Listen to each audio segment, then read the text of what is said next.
Dan salah satu yang mencegah kita untuk overthinking itu adalah deadline.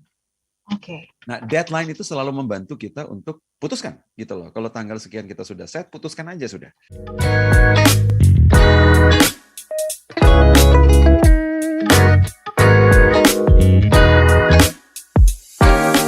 Selamat malam untuk Anda yang sudah ready untuk mendengarkan insight-insight baru malam hari ini. Dan seperti biasa bersama dengan Pahing Dranata Nikolai. Halo Pahing, selamat malam. Selamat malam, ini dari kamar hotel, jadi pencahayaannya Oke. ya. It's okay, Pahing, tetap terlihat jelas. Gimana kabar Surabaya hari ini? Cukup dinginkah kayak Jakarta atau seperti apa? Well, saya seharian di kamar seminar, di ruang seminar. Jadi tidak merasakan udara luar ya? Jadi di ruang seminar saya di Surabaya sepanjang hari. Jadi maybe it's cold, maybe itu enggak. Oke. Yes, tetap mengurangi mobilitas juga ya pasti ya Pak Hig ya. Walaupun masa-masa seperti ini. Oke, perbincangan kita malam hari ini menarik Pak Hig. Bicara tentang overthinking, ini pasti semua orang pernah merasakan ya. Terlebih mungkin ketika melakukan hal-hal tertentu atau mungkin mengambil keputusan. Nah, ini banyak orang bilang kan kalau berpikir sebelum bertindak nih hal yang baik ya Pak Hing. Tapi kalau over gitu ya, ini kan jadi nggak baik juga. Tapi kenapa sih kita bisa overthinking? Mungkin boleh dibantu Pak Hing. Silakan.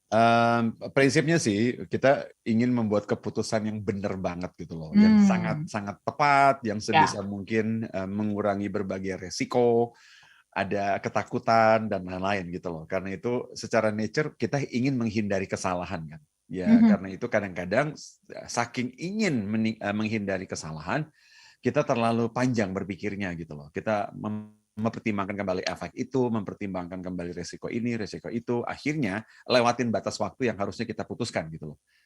Nah, dan ya teman-teman kita, teman kantor, partner bisnis dan lain-lain bilang kita overthinking gitu. Yes. Ini jadi kata-kata yang bahkan jadi guyonan ya Pak Hing ya. Kalau misalnya malam pasti udah jadi jadwal tuh overthinking sebelum tidur. Ini jadi hal-hal yang mungkin jadi apa ya? Karena mungkin relate sama banyak orang ya Pak Hing ya. Tapi sebelum kita bahas lebih lanjut, mungkin boleh Pak Hing kita masuk dulu ke tips yang pertama. Silakan. Nah, ini pertanyaan yang paling umum sebetulnya, tapi overthinking itu kan dalam case kita seringkali menunda-nunda keputusan berarti gitu. Nah, jadi sebetulnya solusi yang paling sederhana ya ini sesuai dengan NLP based banget. NLP itu disiplinnya kan adalah outcome thinking. Jadi gini, kalau kita mau berpikir, kita harus jelas dulu outcome-nya. Dan salah satu yang mencegah kita untuk overthinking itu adalah deadline. Oke. Nah, deadline itu selalu membantu kita untuk putuskan gitu loh. Kalau tanggal sekian kita sudah set, putuskan aja sudah. Nah, jadi ada yang bertanya sama saya, gimana sih cara saya untuk mengatasi penundaan keputusan gitu loh. Keputusan yang akan tertunda terus adalah keputusan yang memang tidak punya deadline, terutama tanggalnya kapan gitu loh. Nah, karena itu begitu kita langsung garis waktunya kasih, ya kan tanggal sekian saya mau bikin keputusannya, itu kita kasih deadline. Nah, mau nunda seperti apapun kita akan tetap putuskan gitu loh. Jadi solusi pertama sebetulnya secara praktikal itu adalah memberikan deadline terhadap apapun yang ingin kita putuskan. Itu aja dulu. Nah, sebab lewat dari tanggal seperti itu berarti kita sudah melanggar deadline-nya. Gitu loh. Jadi segala sesuatu yang kita putuskan di dalam lingkup deadline itu kita tidak sebut dalam overthinking berarti. Nah, overthinking berarti sudah deadline pun kita lewat gitu loh. Terabas ya. Nah, itu berarti over. Tapi kalau kita sebut ada deadline dan kita putuskan saat deadline, nah itu masih within thinking-nya. Gitu loh. Jadi salah satu tips yang pertama yang paling simple adalah yang warna khas NLP outcome based, berarti thinking kita pun harus punya tujuan yang jelas. Salah satunya adalah time frame deadline. Itu number one. Kasih deadline biar tidak tunda-tunda lagi gitu. Kadang kasih waktu aja kita masih punya excuse ya Pak Hing untuk menunda-nunda, apalagi kalau nggak ada deadline-nya. Betul. Jadi jadi ini tips yang mungkin bisa kita praktekkan, simple tapi pastinya bisa bermanfaat untuk kita tidak overthinking. Kita bicara tentang overthinking Pak Hing. Dalam mengambil keputusan ini kan butuh banyak pertimbangan ya. Supaya kita juga bisa menimbang resiko yang dihasilkan ketika kita mengambil keputusan. True. Tapi apakah baik ketika kita punya banyak pertimbangan atau justru ini bisa jadi bumerang, kita jadi sulit juga mengambil keputusan? Silakan Pak Hing. Ini pertanyaan yang sangat-sangat sah banget dalam kategori overthinking gitu loh. Karena gini, ya apa sih yang dimaksud banyak pertimbangan kan gitu? Ya. Apa yang dimaksud ya? Karena gini, kalau saya ingin memutuskan sesuatu, let's say ambil job itu apa enggak, misalnya aja, ya. Saya terima nggak ya penawaran job itu? Nah itu saya bilang, aduh, gajinya gimana ya? Bosnya gimana ya? Oh, terus suasana kerja gimana ya? Peluang karir gimana ya? Wah, terlalu banyak kategori. Nah, jadi tips saya langsung masuk ke tips aja nih. Oke. Karena itu begini, supaya kita tidak overthinking, untuk membantu diri sendiri bikin keputusan, kita harus menetapkan kategori terpenting dari keputusan itu, gitu loh. Nah, otomatis semua yang kita sebut, let's say paling gampang adalah saya mau ambil nggak job yang ditawarkan ke saya, misalnya aja, gitu ya. Saya misalnya Audrey nawarin pekerjaan ke saya mau ambil nggak ya? Nah, saya akan bertanya dong, pertimbangan saya ngambil tuh apa? Gajinya, terus karir misalnya, terus potensi perkembangan diri, perusahaannya, produknya bagus nggak, bosnya oke nggak, kan banyak banget tuh. Ya. Nah, saya tidak akan bisa bikin keputusan kalau terlalu banyak. Nah, ini pertanyaannya, kapan terlalu banyak?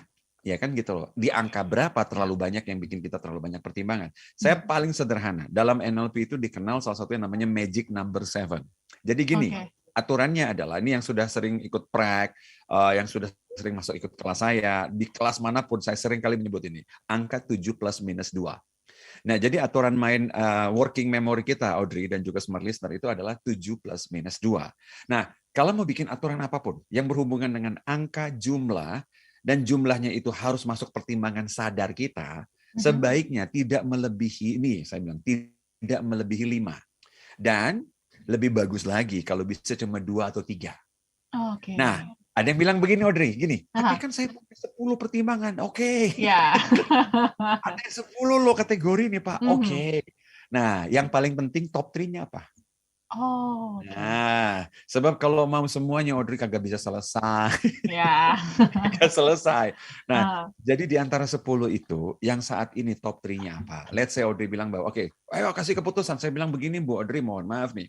Boleh cek nggak gajinya berapa? Karena mungkin top 3 saya gaji nomor 1 misalnya, ya kan? Ya. Nah, simpel sekarang. Nah, terus nomor 2-nya apa? Boleh tahu nggak posisinya itu punya peluang karir nggak? Misalnya aja. Nah, itu 2 itu sudah terjawab. Nah, ketiga, misalnya apa? Boleh tahu nggak kira-kira atasan saya itu kayak apa orangnya? Misalnya aja. Nah, saya sebut 3 ini mungkin karena top 3 kategori saya adalah itu. Sisanya, Audrey, penting apa enggak, saya tidak bisa jadikan bahan pertimbangan. Karena itu mungkin penting, tapi tidak sepenting 3 ini. Yes. Nah, kalau 3 ini saya sudah bilang, oke, sisanya saya boleh kompromi lah.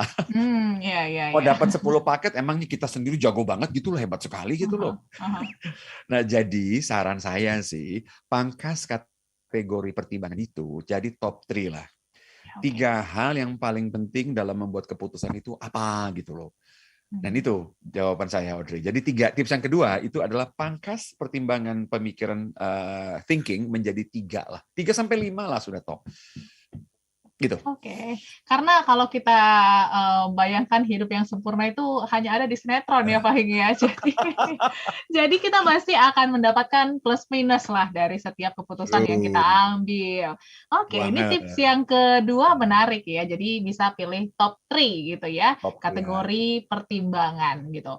Tapi kita bicara lagi nih Pak Hing tentang overthinking. Ini kan kalau kita ngomong overthinking mungkin salah satu imbasnya ini kita sulit mengambil keputusan ya. Tapi ada nggak sih dampak-dampak lain yang ditimbulkan ketika kita keterusan nih untuk overthinking, apalagi sama hal-hal yang kecil? Silakan Pak Hing. Karena gini, terutama di dunia pekerjaan dan dunia bisnis, jangan kan di dunia perseorangan juga malah.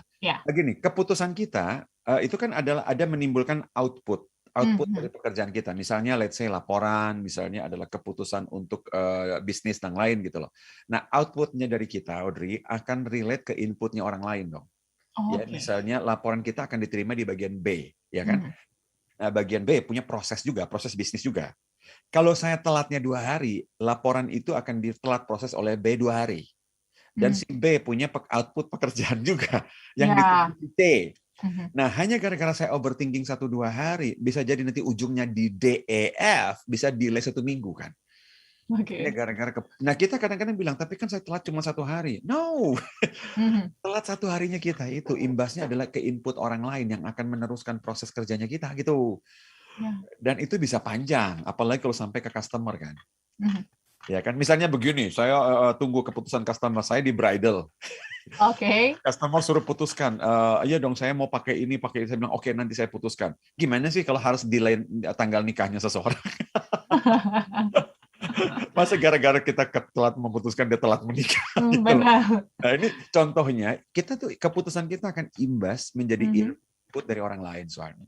So akan berimbas kepada banyak hal dan banyak faktor. Nah dalam dunia NLP itu dikenal segala sesuatu itu kan berhubungan. Berarti apapun yang kita pikirkan, yang kita lakukan pasti connect orang lain soalnya. Gitu. Oke, jadi keputusan-keputusan kita ternyata akan bersangkut paut juga dengan orang lain. Jadi pastikan kita juga bisa dengan baiklah mengambil keputusan dan juga bijaksana gitu. Jangan mundur-mundur. Kalau mundur-mundur, balik lagi ke tips yang satu ya Pak Hing ya, untuk tetapkan deadline.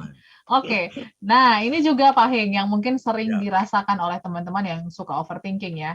Ketika mungkin sudah banyak pertimbangan, sudah banyak pemikiran, action-nya nih Pak Hing yang kurang dilakukan gitu ya. Kita mikir keras gitu, tapi kok no action gitu. Jadi cuma capek di otak aja, tapi action-nya no gitu. Nah ini apakah ada kecenderungan gitu ya untuk kita jadi sulit bertindak, atau ini karena niat atau seperti apa Pak Hing? Pikiran manusia, Audrey, output pikiran manusia secara natural itu yang outputnya itu secara natural itu konsep. Artinya gini, bentuknya masih bukan action spesifik, tetapi baru berupa konsep tindakan. Konsep tindakan itu terlalu besar.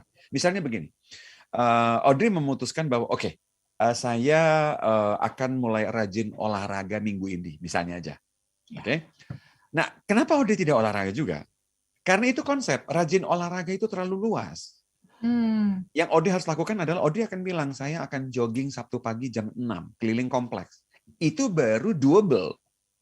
Sedangkan kalau hasil pemikiran Audrey adalah saya akan rajin olahraga minggu ini, itu bukan tindakan. Nah, jadi seringkali thinking proses itu kita putuskan bukan berupa spesifik tindakan, tapi hanya konsep arah tindakan doang. Kita tidak cukup spesifik mau ngapain, itu makanya akhirnya tidak jalan, Audrey. Gitu.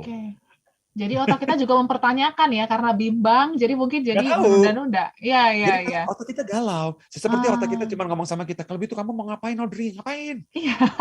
Audrey bilang rajin olahraga, iya ngapain? Akhirnya begitu Audrey hari Sabtu mau bangun pagi karena kagak jelas, tidur lagi. Ya, tarik selimut apalagi cuaca lagi begini ya Pak. Iya, alasannya kan dingin di luar. Kalau hujan gimana? Nah, apakah dengan kita juga menetapkan tujuan nih Pak Hing, mungkin karena olahraga, kita mau diet misalnya, itu juga bisa memperkuat tindakan kita, nggak overthinking kita? Karena gini, diet pun kita bilang saya mau diet. Diet itu juga masih berupa sebuah konsep. Diet itu ngapain? Nah, kalau mau dietnya jalan, kita harus putuskan misalnya begini, mulai hari ini saya nggak nambah nasi. Itu kan lebih jelas. Nah, daripada saya bilang saya mau diet. Diet itu tidak ada tindakan soalnya. Diet itu hasil pemikiran yang terlalu luas. Otak kita masih nggak tahu ngapain. Diet itu apa sih? Diet itu misalnya mulai besok saya nggak makan lagi yang minyak-minyak. Nah, itu contoh diet. Atau saya mungkin malam saya nggak makan, misalnya aja. Itu contoh diet. Tapi saya nggak bisa bilang saya mau diet besok. Nggak ada tindakannya. Sama sekali nggak ada tindakannya. Gitu. Oke. Jadi harus jelas ya, supaya otak kita juga memahami apa hal yang bisa kita lakukan. Oke, kita rasanya harus rehat sebentar Pak Hing supaya nggak terpotong ya. Dan pastinya juga mungkin kita boleh bahas hal ini nih Pak Hing, mengenai mengalihkan perhatian ya, karena kadang kita suka banget gitu bengong, overthinking, terus juga mungkin harus lagi kerja, lagi ngetik tiba-tiba bengong gitu ya. Nah ini kan hal-hal yang sering kita lakukan ya. Apakah ada cara untuk mengalihkan perhatian kita dari overthinking?